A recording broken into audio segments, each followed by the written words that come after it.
Could this man be Brazil's next president? His supporters say Jair Bolsonaro's time has come. The controversial congressman confirmed to CGTN that he is putting his name forward for the 2018 election. Although I am well aware of the Brazilian political game, I want to present myself as an alternative, similar to the type of conservatism which is appearing in both the United States and France. Long seen as an outsider owing to his right-wing nationalist views, Bolsonaro's star is rising. That's partly because almost the entire traditional political class here has been caught up in the biggest corruption scandal in Brazil's history.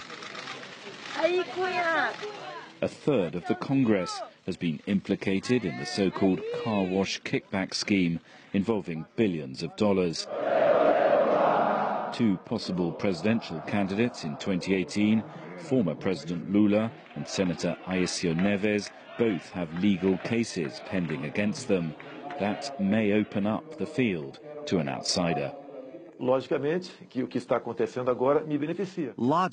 what is happening now will work in my favor, as all the political leaders here have been implicated in the car wash scandal, and we have evidence that I have not participated in this type of politics or been driven by corrupt money. The former army captain supports private gun ownership and labels his left-wing opponents as dishonest. Does that sound familiar? You've been described as Brazil's version of President Trump. Do you like that comparison? Everyone knows that Trump was an important shift for conservatism in the United States.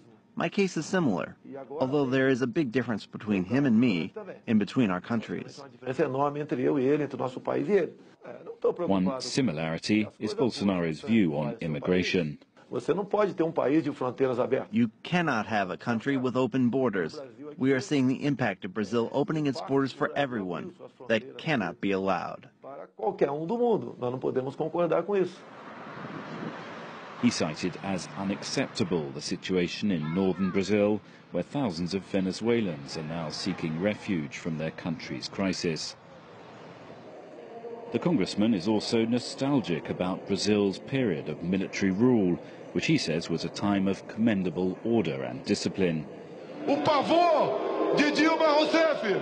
During impeachment procedures last year against President Rousseff, he caused outrage by casting his vote in honor of the colonel who presided over her torture in the 1970s.